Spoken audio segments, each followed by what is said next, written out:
A very important conversation. Now, joining us in the studio is convener Campaign for Dignity in Governance, Mr. Razaq Olokoba. Good morning. Thank you for joining us. Thank you now, very much. This is one topic that, we've been talking about. It's been on our lips.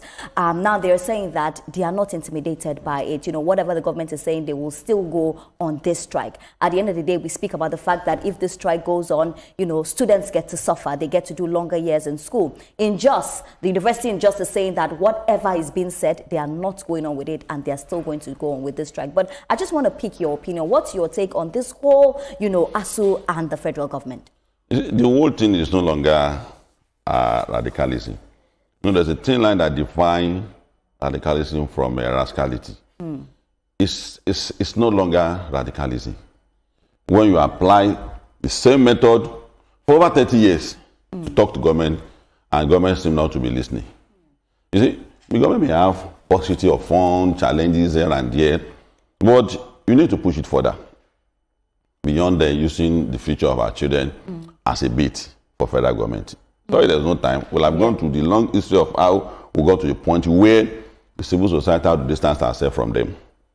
Even the LNC, that we say that you can't be asking for salary increase all the time. What's wrong with the prices? Why are the prices going up? What's the manufacturing price, the actual price of essential things of life, housing? They say, no, that's how to do, because of the check-up dues they collect from workers. NSC has talked to that.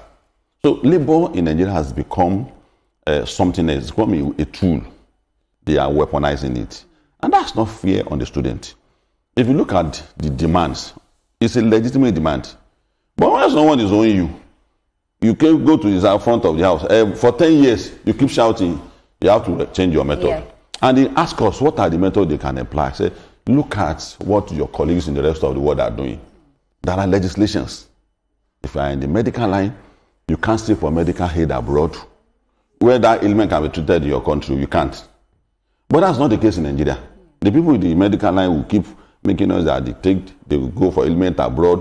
There's no, legislation is to guide us, to compel us to make our society work. The same thing with ASUU too. We told the ASUU that turn this into agitation.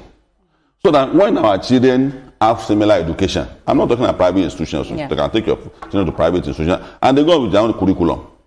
But the university belonging to federal government, particularly federal government, I don't know why even the state government are joining the ASUU, the university and state are joining ASUU at this juncture. I don't think it is proper. And those are things we have to expose this intention of the ASUU.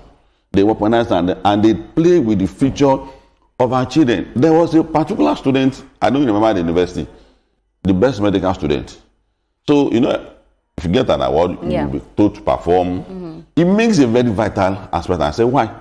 He said, he ASUU, strike. So that particular point, at a particular junction in the medical house, we were not taught. That's the danger to us. Yeah. So ASUU should not stop playing on our sentiment. Strike, of course, make your demand. And we have a right to unionize. That's a legitimate right for every worker who is willing to unionize. But should I pay school fees? Assuming I'm a student, I pay school fees. Render me the service. And that's why it comes to now.